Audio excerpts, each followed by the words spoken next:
Baik teman-teman, apa yang tadi disampaikan oleh Bung Ara dan Pak Fuad tadi, mungkin kita punya pertanyaan ya teman-teman, silakan ajukan pertanyaan ke narasumbernya. Ada Pak Jaka, Pak Erwin, oh dua Eko, maaf Pak Mul, nanti dulu Pak Mul. 3 dulu barangkali pertama ya, karena waktu kita agak pepet. Udah Pak, 3 dulu. Oke.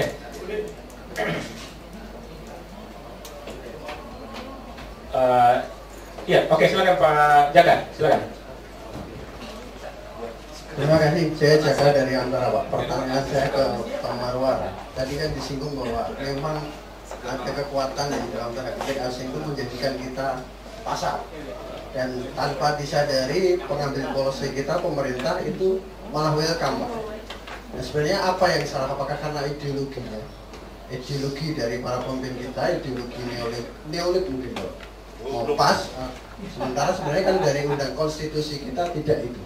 Yang kedua ke Pak Fuad, beberapa hari lalu kita juga bikin diskusi di MPR sana, Pak Staf Khusus Bidang Ekonomi Presiden Firmansyah, dia membuat argumentasi seperti ini Pak. Memang utang luar negeri pemerintahan ini naik, tapi dibandingkan dengan total APBN kita sebenarnya prosentasenya itu turun Pak. Apakah itu benar? Kalimat dia seperti itu. Memang kalau dari nilai jumlahnya naik, tapi persentase dibanding dengan 1.600 triliun kita itu kecil. Apakah itu benar? Supaya kita dapat pencerahan dari dua sisi. Itu aja, terima kasih. Assalamualaikum warahmatullahi wabarakatuh. Nama saya Erwin Saputra dari Sumbawa News. Pertanyaan saya yang pertama untuk Pak Fuad. Dari hasil yang kita dengar saat Pak SBY melakukan pidato pertanggungjawaban 16 Agustus yang lalu, beliau mengatakan ekonomi kita aman.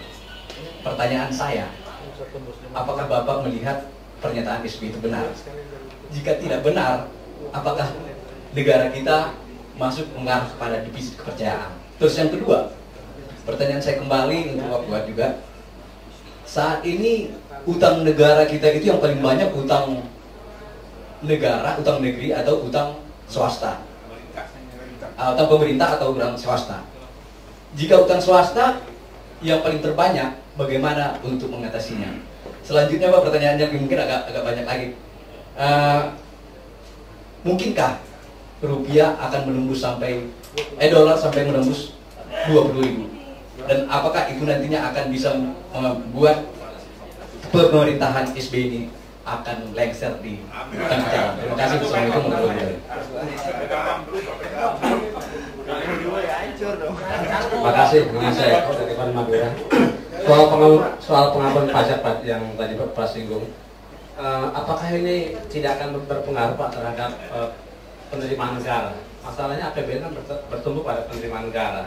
Nah, apa dampaknya kalau misalnya memang itu pengampunan pajak itu buat APBN? Yang kedua soal banyaknya pejabat negara yang masih menyimpan dolar, Pak. Ini apa sanksinya? Kira-kira ini kan tidak ada apa ya, rasa nasionalisme buat pejabat ini.